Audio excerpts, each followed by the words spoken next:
Round. They were out here early this morning. This was really close nip and tuck. This was Fitzpatrick for birdie at the 4th. And then Goss with his second at the 5th. Yeah, long par 4, but he drove the ball beautifully in the fairway and able to take advantage of that length with a relatively short iron to very close distance. And then Goss for birdie at the 6th. So back-to-back birdies for Goss at 5 and 6. That gave him a 1-up lead. And then Fitzpatrick battling back at the 7th for birdie from long range. Unlikely putt here up a steep slope, moving pretty hard from left to right, and he just buries it. So that long one squares the matchup. And then for bogey at the 8th for Fitzpatrick, enable Goss to again grab the 1-up lead. They have just 2 holes on the front 9, and then here at the par 5 12th. Lengthy birdie putt again, up and over a ridge once again, and a very similar result to what we saw at the 7th. Flights the ball much higher. It's Goss than Fitzpatrick. This is just about on the same line as Fitzpatrick's, maybe in a little bit further left. And a little shorter into the center of the green, but certainly farther from the hole. Goss well outside of Fitzpatrick for perhaps square it up. Now this also not necessary to hit driver here, although with this club he takes the bunkers out of play down the left side. He can carry it over those. Yeah, this is shaping left to right, and this is going to miss the fairway right as well. Surprised by that club selection. He hit that shot yesterday off the tee and was fortunate to get the ball on the green from the right rough. So both Fitzpatrick and Goss in the rough at 18. He is enormously fortunate that he could get the ball up to the green. He can try to get it up into the front bunker, which is not easy unless it gets up on the upslope, or try to pitch it up in front of the bunkers and try to make 4 that way. Good swipe. It gets into that front bunker, but I don't think it's going to get on an uphill slope. Just going to leave a very tough shot. Goss is next from a little further up. And again, a thick lie here, but only 137 for Goss. Grain of the grass going with him, which is going to help. I think he's got a shot at getting this up over the bunkers in front, and then we'll see what can happen from there. Well, maybe not. This is not going to get there. This is going to be short of that left front bunker. I thought he could get more of it than that. Yesterday, Goss also was fighting out of the rough in the semifinal match with Brady Watt. A much shorter shot, but a much similar type swing. You could see the right leg come up in the air as he just used all the force he could muster. That was from 116 yards and was able to just carry it onto the green, let it take the slope and release down toward the hole. He was able to 2-putt from there to win the hole and hit the ball up into the back part of the green. Give yourself a putt for 4. Okay, he's done that. Play to the back. This now will turn around and head back into the middle of the green. Yeah, very well thought out. I mean, if your opponent were on the green and had a good look at a birdie, I think you might have tried a more heroic type shot. But there was really no need to do that in that situation. Really a good crowd assembled here around the 18th, and here is Goss. And a better lie, but from this angle there is a slope coming into the green in the front out of the bunkers, which is downhill, so that's not going to get there. Oof. And that a little careless there. Well, we talked about the 2 shots that Oliver Goss played out of the rough. Let's take a look here. Now he's trying to muscle this ball out of the long grass up onto this green. These swings are eerily similar. Watch the right foot and the right leg, just hopping up and just putting every ounce of strength that he had trying to get the ball onto the green. And he's gone to the shorts this day. Long pants yesterday. Maybe he's running out of laundry here. Clean laundry here in the long week advancing. Well, he had to change caddies today because his caddy had a flight this morning, right? Yeah, Taylor McDonald. He's had 3 different situations. He went without a caddy in the first 2 days of stroke play, and then he had a caddy until the change here with Watt. Raj, this ball of Goss is kind of right up against the primary cut of rough. It is, Gary, and it's pretty tall back behind his ball. So he was over here kind of rehearsing and making some practice swings, and there was a little bit of confusion, certainly with Fitzpatrick, as to who was away. And it is Fitzpatrick who's away. That's been determined. So this putt now slightly downhill, and we'll move from left to right.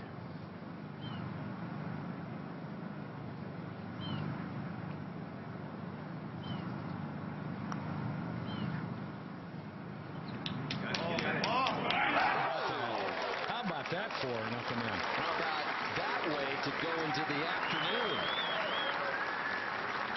That's called a big-time momentum builder for Matt Fitzpatrick. This didn't get in by much, but it's a 4 on the card. And if Goss fails to chip this in for par, it'll be the first time anyone has been 2 up in this match.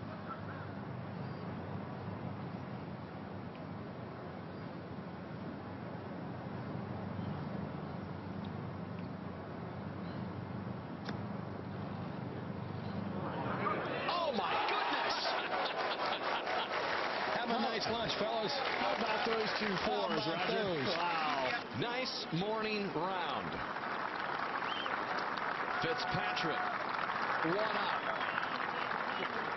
in what has the makings of a memorable second 18.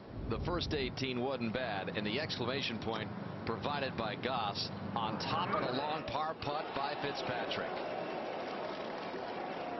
Well, he had a knack for doing that yesterday on his caddy today, Brady Watt, who watched it and has had the best seat in the house so far, looking for his good friend to see what he has in store for the second 18 in a championship match of the 113th U.S. Amateur.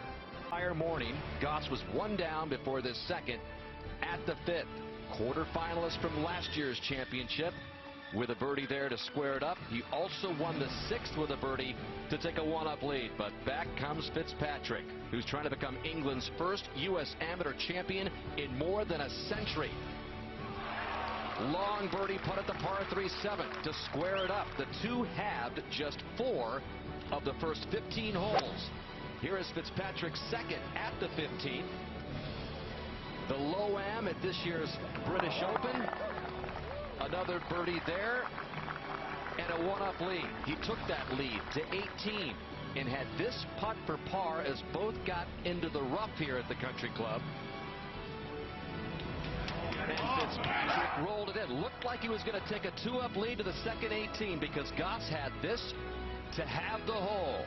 And the unlikely chip in for par as Fitzpatrick took a 1-up lead to the second 18. He's now 2 up through 28 at the Country Club, where unbelievable history has already long been written. Back, but it's not very high, so I don't see that as an issue. Pretty good break from right to left. It's carrying a lot of speed. Is it going to slow down? Very well done. 165 yards. The lie now in the bunker is good. But as I said, the hole sits on top of a little bit of a plateau here that he'll have to come across. He'll have to land it short of that little ridge, just short of the hole, and get it to release up over. Hit into the face of it and killed it a little quicker than he would have liked. Both players from abroad, but both attending universities here in the United States. As Dan can't overpower this golf course, but has had a game plan, won his 4 first matches convincingly, and then when he trailed in the semis, he stuck to that game plan and has moved on here to Sunday. So the par putt coming back right in the middle. He's got his younger brother, 14-year-old Alex, on the bag. They have been an entertaining duo to watch all week long, and there's Alex feeling very confident about himself. He is enjoying this as much as his older brother. And Matt was saying that it's not like Alex caddies for him on a regular basis. It's a very rare thing, so they are enjoying the moment. All right, for par to stay 2 down. Clutch putt by Goss. Take another look at this putt. That rattled into the back of the hole, Dan. I mean, it's carrying a lot of speed. Boom. But when you hit the center back of the cup, it's got a better chance of staying in there. As we set the 12th here, Gary, long par 5 here Well, off this 628-yard hole. Oh, geez. Right center of the fairway. Solid tee shot. Fitzpatrick, the #2 ranked amateur in the world at just 18 years old. And then you've got Oliver Goss, 13th in those same rankings, which have become, Steve, even more important here in this U.S. Amateur Championship, as they now take the top 50 in those rankings here. Did begin a couple of years ago, Dan, and really a big part of the international flavor and success we have seen over the past couple of years, especially this week.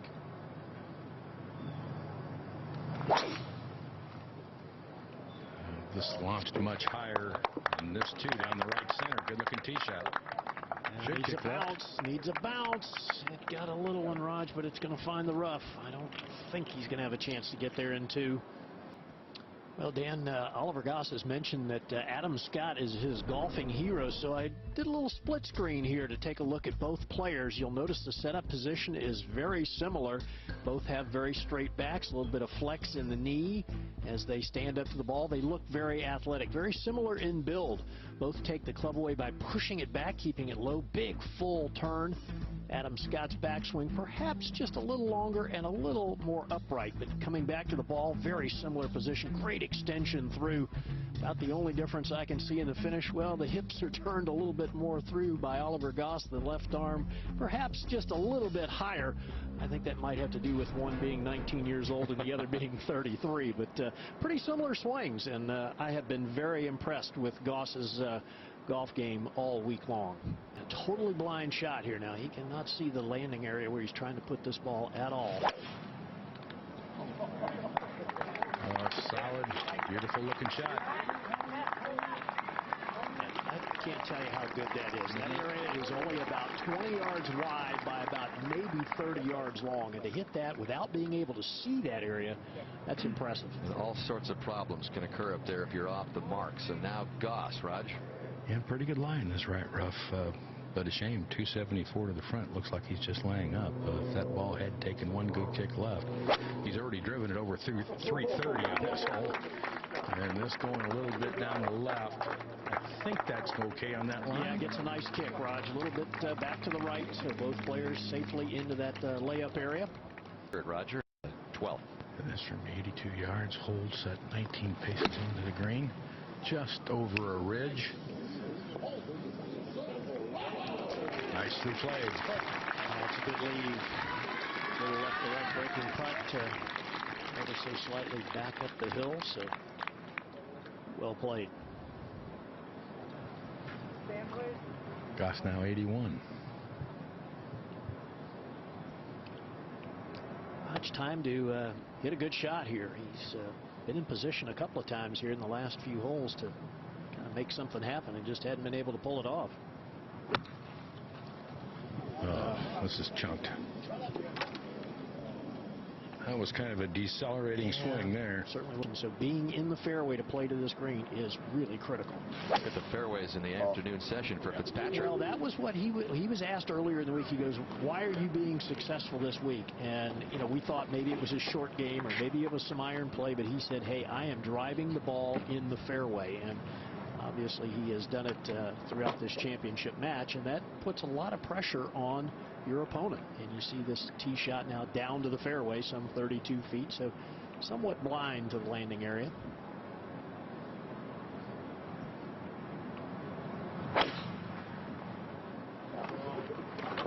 That too, a good one going up the right center. Yep. Just beyond Fitzpatrick as Goss shows his length there. 2 up through 30 holes in the championship match. Fitzpatrick is at the 10th, Roger. And 190 left to the hole cut in the front left-hand portion of the green. It's over a little rise that we saw a couple of balls putted from behind the hole, or we saw one putted off the green yesterday. It's not as big a slope where this hole is, but still underneath the hole would be good. Twirling the club like he loves it. It's just past it. A good shot. Well, he's doing just what he needs to do. I mean, he's keeping the ball in play off the tee, which then allows him to play, relatively conservative shots into the greens, which is, when you're 2 up, that's all you need to do is just keep putting the pressure on your opponent. And he's doing a great job of that. And we see here that Oliver Goss, who needs to make something happen, has now missed 4 consecutive greens. And the last few were with short irons. So, Roger, he's just not able to hit a shot when he needs to. Right, and I think the key point is every time Goss gets up to play, now that Fitzpatrick has the honor, he looks at a ball in the fairway before he tees off, and he looks at a ball on the green before he tees off. That's it wears on you. That's now from 160. And a good opportunity here. I mean, from this yardage, short iron in hand, a good shot. You should be able to put the ball a little right and a little short of the hole and give yourself a good look at a birdie.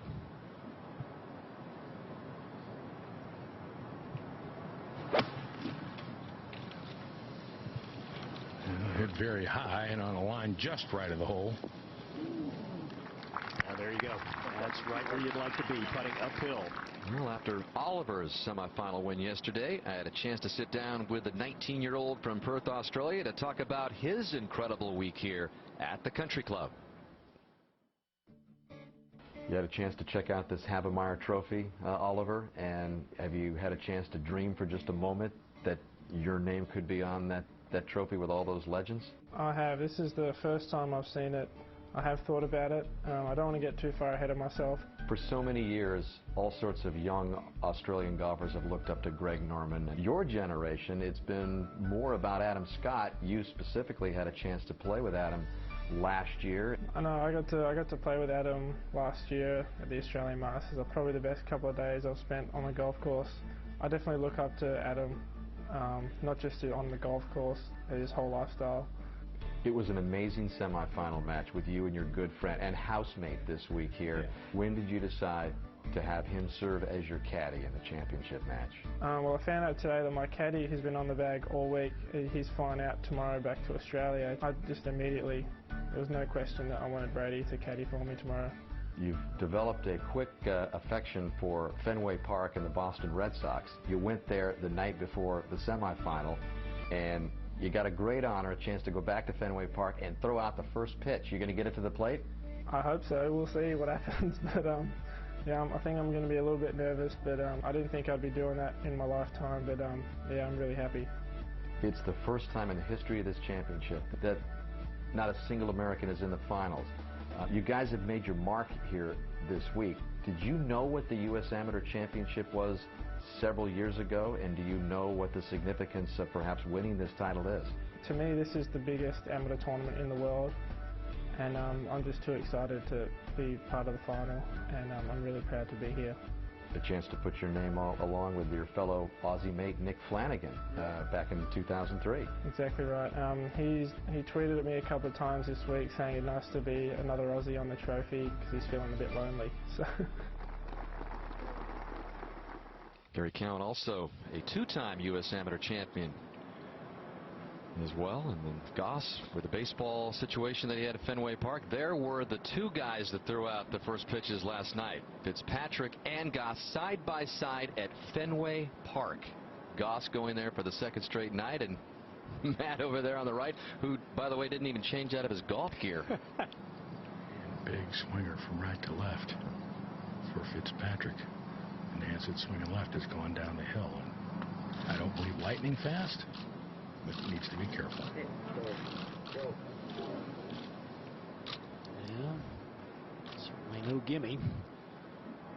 By the way, I want to make it clear, Cowan was from Canada, not from Australia, but a 2-time amateur champion in his own right. Yeah, back in '66 and in '71, Gary Cowan won. Back when the U.S. Amateur, there was a stretch in there from '65 to '72 when it was conducted at stroke play, and both of Cowan's victories came under that format. And Corey Connors of Canada making it deep into this championship, also from Canada as well. So internationals here really represented at the Country Club this week.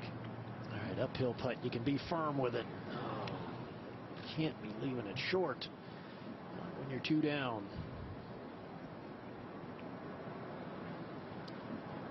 Mentioned the youthful looking Matt Fitzpatrick, not only at the British Open this year was he checked repeatedly for his player badge. Son, are you playing in the championship?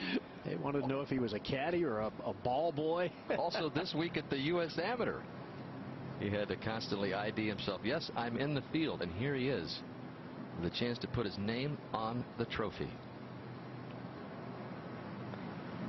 I will say one thing, Dan. Great pace of play by both these young men. They do not dawdle at all. Target.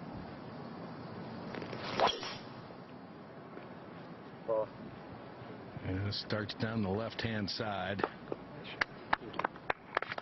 That's going to find another fairway, Raj. Extreme left-hand edge down on the flat, so in good position. Just keeps putting the pressure on Goss, even though Goss outdrives him.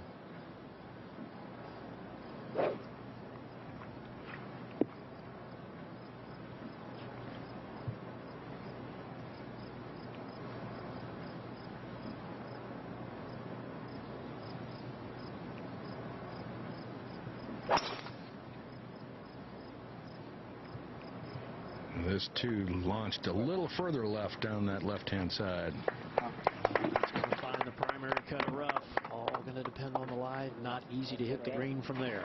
Amateur on the cusp of trying to put his name on the Havemeyer Trophy.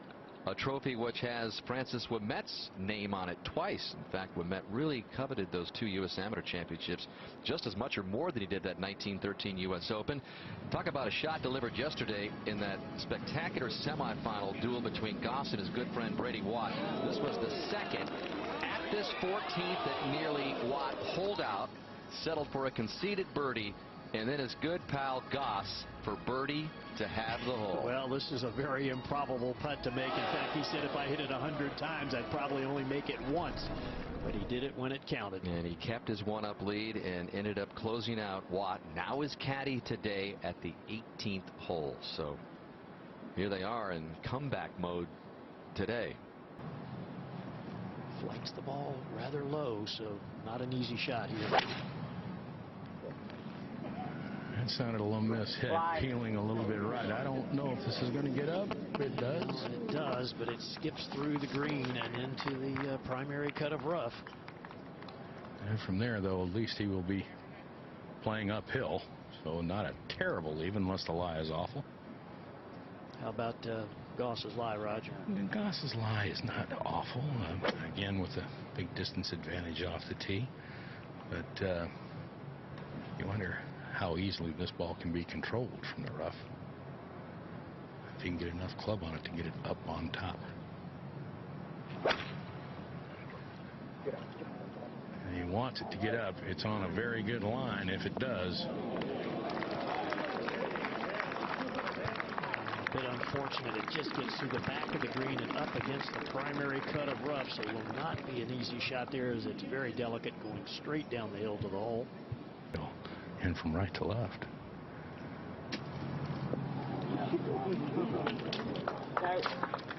You know what? It takes a little courage to make that biggest swing from 20 feet, 23 or 4 feet from the hole. Well, Roger, the thing that's really impressed me this week, you think about it, this young man comes from over in England. He doesn't play out of long rough like this around the greens. I mean, you've played golf over there. I've played golf over there. Most of the time, the areas around greens in England and Scotland, very tightly mowed. So he has learned and developed very quickly a very effective way of playing these short shots around the green out of the long grass. This one looks pretty delicate, too. Yeah, up against the taller collar behind him, and he caught that on the way down. The ball just kind of squirted.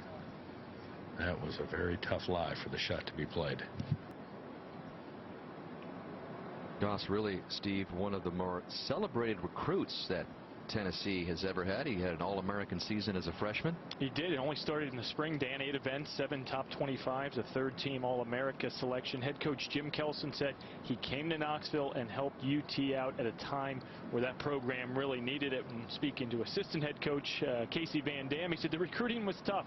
Oliver wasn't a big fan of responding by email, so they never quite knew where they stood till he finally said, I'm heading your way to Tennessee. It would break much from here, pretty much up the fall, but uphill putt to be aggressive with, pretty much obviously for a couple of reasons.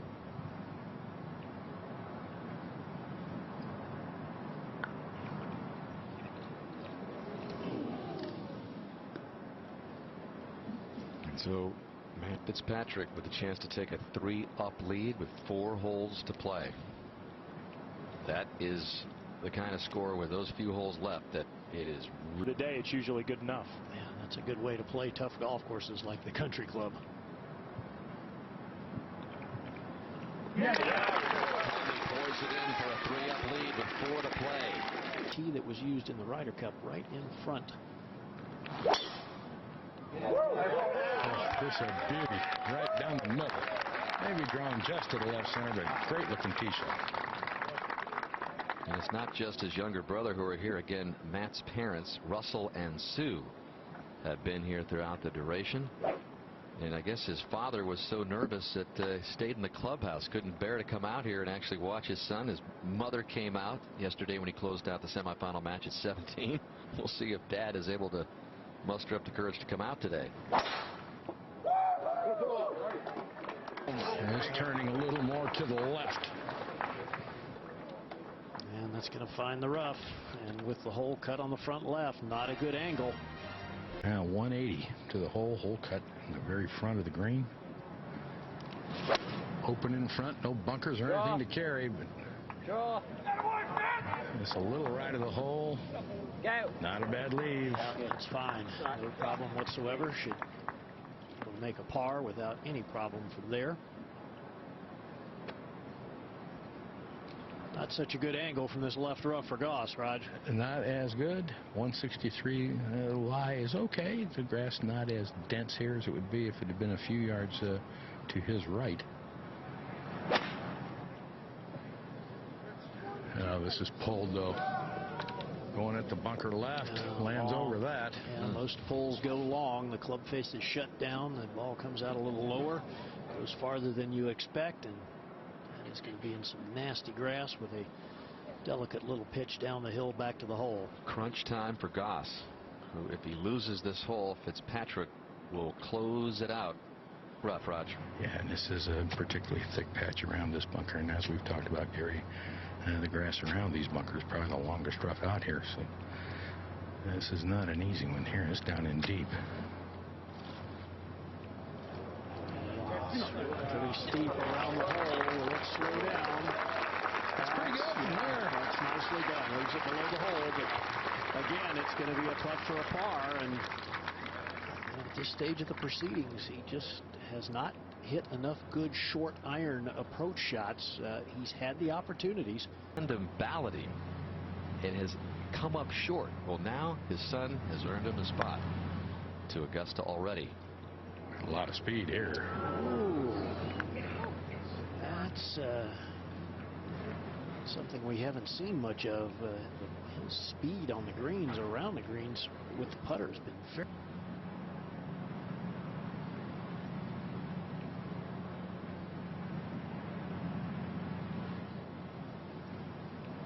Is just unflappable.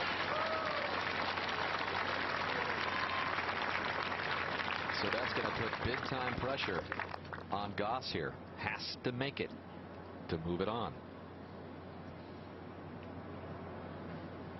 Well, again, there's not much slope here, but when you're facing elimination, none of them are easy, Gary. No, they certainly aren't, Raj. And this is an area of his game he's been working on quite hard of late. Changed his setup position slightly. Uh-oh. And just like that, Matt Fitzpatrick has his name on the Havemeyer Trophy in the 113th U.S. Amateur Championship. And wouldn't you know, it's another 4-3 win.